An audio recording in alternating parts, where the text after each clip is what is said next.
Get to college athletics, got a story to tell. Coach Wilson on the mic, making dreams swell. From 7 miles in the D to athletes worldwide, talking journeys, struggles, hustle, and pride. Get to college athletics, yeah, you be making it known. Every journey, every climb, they're never alone. Coach Wilson in the chair, straight from Detroit streets, bringing that 7-mile fire, no defeat. He's got athletes talking about the... Greetings and welcome to episode 10 of the Get to College Athletic Podcast. We have a special treat today. We have a Division I soccer player on, Paige Thomas. Paige, how are you doing tonight? I'm doing great. How are you? I am doing fantastic. I know as a college athlete, you guys are extremely busy, so I really appreciate you taking the time to come on the show. We really do. For sure.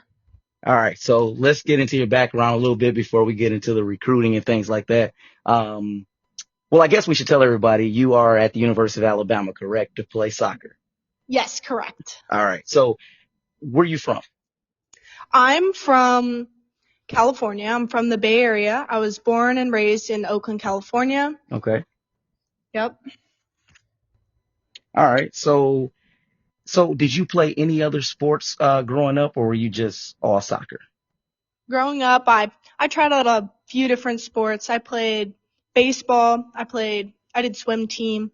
I did flag football and a few other sports, but soccer was really the one that stuck with me because my dad played it in college. Oh, nice. So what age would you say that you took soccer on full time? Full time? I started competitive at I think it was 8 or 9 years old. So that's when I really started to get into it. But I started when I was about 4 or 5, obviously just playing with my dad, but. Right. Yeah. So you're from California. So is it where you're from? Is that good weather year round? Yeah, I would think it's pretty good weather year round. Summer gets a little bit hot and dry, but other than that, fall, it's perfect. Spring, it's a little bit rainy, and winter, it's nice and chill, but not snowing. Right. So are you able to play soccer all year round, I should say, outside? Yes, all year round. We have a turf field, so that makes it a lot easier to play when it gets more dry because it won't kill the grass. But I played competitive soccer, so I would play that from the fall season. We'd have a break for high school season, which was from November to around February, and we'd go back for the spring season. Wow. So I'm from Detroit. I mean, obviously we can't, do everything outside year round. Do you think that that's a competitive advantage to somewhere, like California where you can play year round? I definitely think it's a competitive advantage because, if you're in cold weather, and you aren't used to, that hot weather, I feel like the top soccer teams at least have come from either California or Texas where it's a lot hotter, but they can also play year round because we have the facilities for that. Right. So now soccer seems to be getting bigger and bigger every year in the United States. So how big is it where you're from in California? Is it big or is it just, kind of a small group of players that are just really good? Where I'm from, soccer is definitely really big. It's where all youth or just kids in general start at.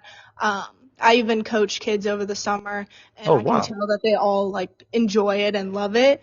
And I think that my area has done a good job of kind of fostering the sport to kind of get kids to love it and continue to play it.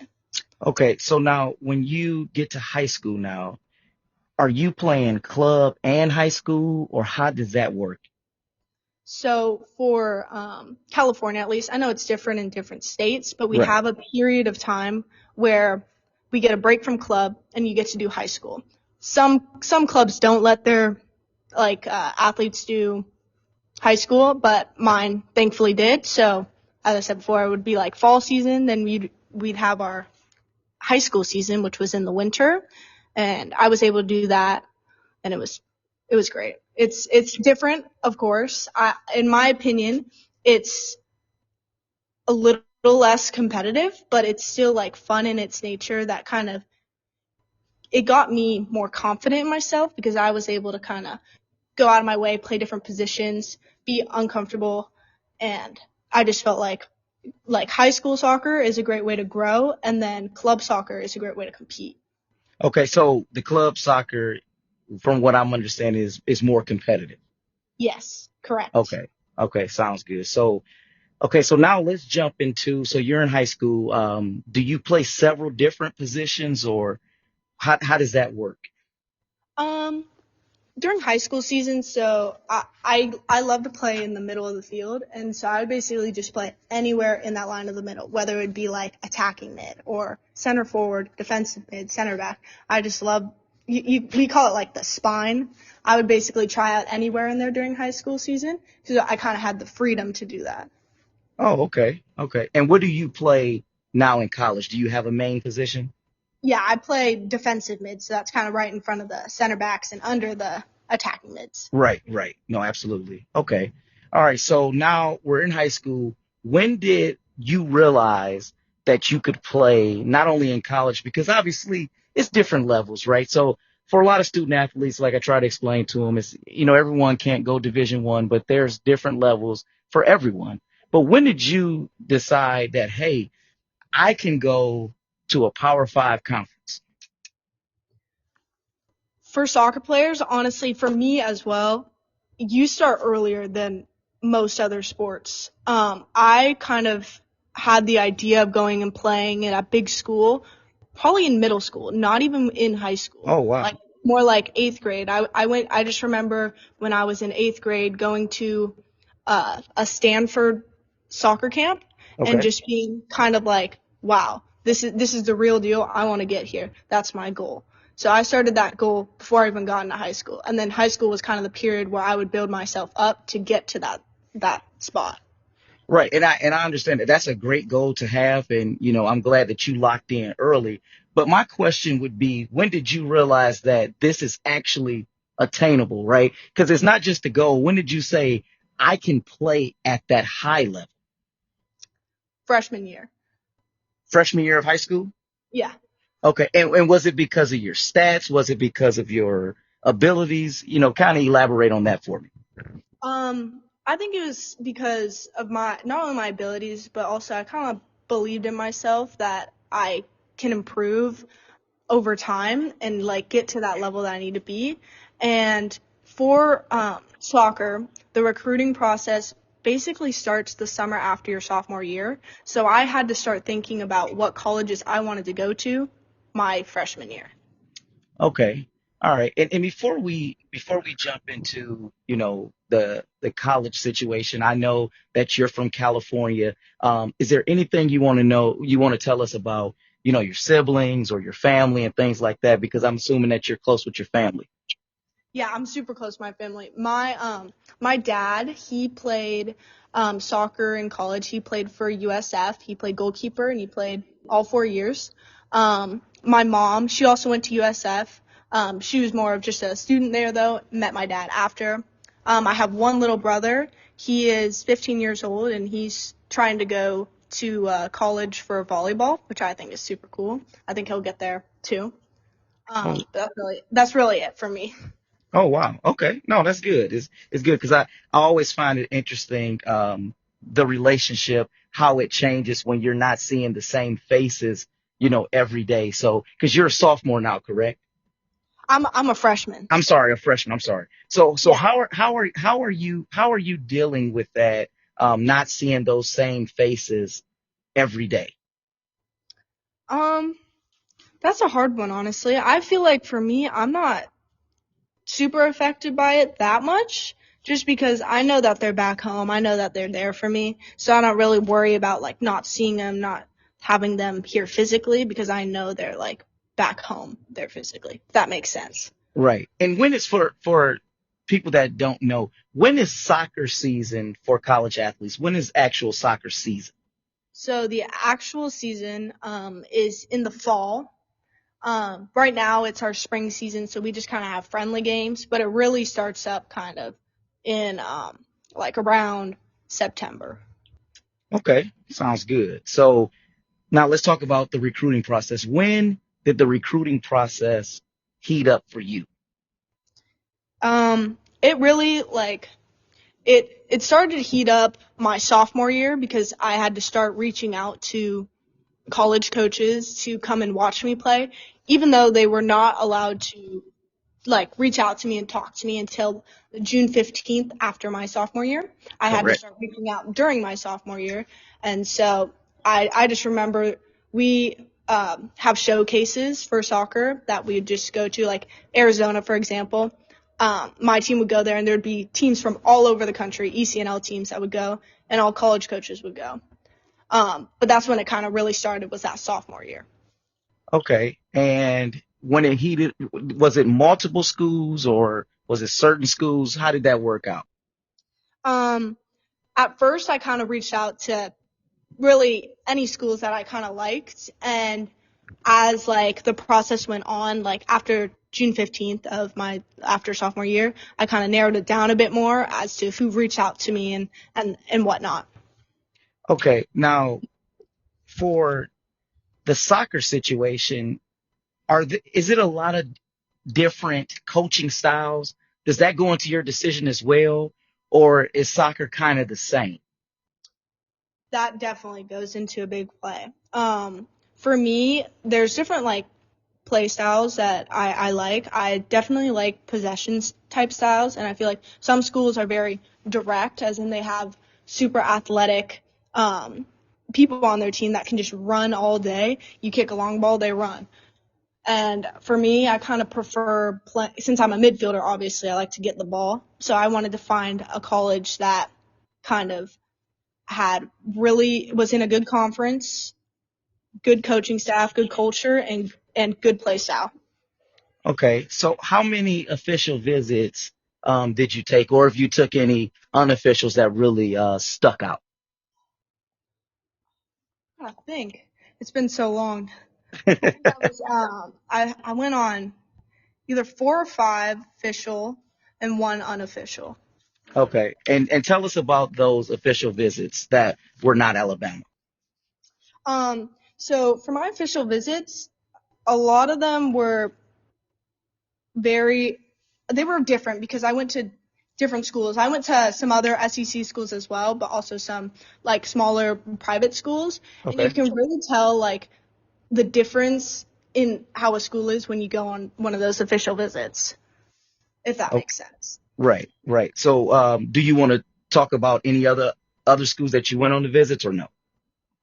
Yeah, sure. One of my favorite was Pepperdine because I mean it's in Malibu, so Malibu is absolutely beautiful. I Wow. remember I was watching a game and their field is out looking the ocean, like that. What a selling point that is. Correct. Um, I really loved that area, but it is Malibu, so it is a bit pricey. But it was super cool that visit. The coaching staff was lovely. The players there are also lovely. Wow. Okay. So now let's get to Alabama. You go on your official visit to Alabama. Why did you fall in love with Alabama? I just felt like when I came here, there wasn't that many people here because it was in November. I think it was during Thanksgiving break, so there wasn't really anyone here. But it was just like the South is just beautiful. The weather was super nice. It was a little bit chilly, but it kind of reminded me of home, which was the biggest factor for me. I remember going to the Strip, which is the downtown area, Okay. and I got a burger, and I was like, wow, that's it. It was one of the best burgers I had. That is one of the selling points for me. If the school has a good burger, then they're good for me. But So I let just me let me hold on. I gotta jump in there on this one. Wait a minute. So this one school is looking, you can see the ocean there from the field. Another school has a good burger, and that's the one, and that's the one that you went with. I mean it wasn't just the burger, but that played a part of it. Okay, um, so I take it you eat there at least once a week, I'm assuming, to get that burger. yeah. Okay, all right. So what else besides the burger that made you fall in love with Alabama? On official visits, a lot of times they have players come and like take you around or take you to food places. And the girls that kind of brought me to that burger place were super inviting. They gave me the truth. They told me kind of how they felt about the team, how they felt about the school, and there was goods and bads in it. And I just loved how transparent they were. And I felt like if they were transparent, so would the other girls on the team be. And I feel like that is a good culture to have within a team. And I really liked that. And it really kind of stuck with me. Okay, sounds good. So now you've already played your freshman season, right?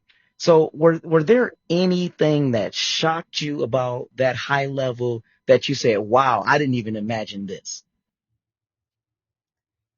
I would say just the speed of play difference is such a difference between high school and college level. You have all the girls on each team are like the best players from their club teams and their high school teams. And the quality of play you can tell is just so much different. And it makes it more fun, if Right, that makes sense. But right. it was definitely pretty challenging, but I loved it. Now, do you have an opportunity outside of your schooling and your work that you're doing to get better on the field? Do you have any time to, have fun with your teammates and enjoy the campus, maybe go to a football game or something like that? Yeah, for sure. We definitely have time. Like today is my off day, and I kind of took the time to do my own nails. I caught the women's basketball game, and I feel like we have a lot of stuff that we have to do, but there's always a way to kind of find a balance to do the things that you love as well. Right. So is there any highlights or anything that you want to let us know about that happened in your freshman year that you accomplished? Hmm, that's a hard one. There's just so many things. Oh, wow. Well, give us one. Let me think. Honestly, my highlight would just be meeting all the girls on the team and getting to know these like lovely people that honestly are like my family now. I feel like that's just the biggest highlight for me Right. is the I, people. absolutely. Are you living with teammates as well? Currently I'm actually not. I'm living with other athletes. I'm living with two softball players and a volleyball player, but I have like one of my teammates in the same dorm as me, just not the same like room. Got you. Got you. Okay. Well, once again, thank you for coming on. We always like um, our guests to give some kind of advice to the players coming behind them that's maybe going through the recruiting process or any kind of soccer advice that you got for them. Yep. Thank you for having me. All right. Do you want to give any advice before we let you go? Um, I'd probably want to say just believe in yourself. Don't let everything that's going on around you put you down because in the end, whatever happens for a reason. And that's a wrap on episode 10. Thanks again to Paige for coming on to the show. We really do appreciate it.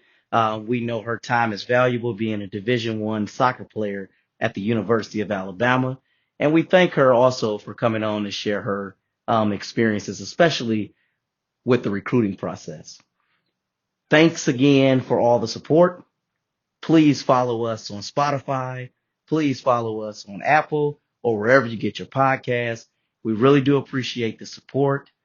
Please tell someone about the podcast. Thank you. Have a good one.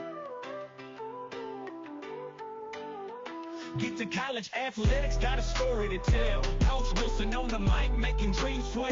From 7 miles in the D to athletes worldwide, talking journey, struggles, hustle, and pride. Get to college athletics, yeah, you ain't making it known.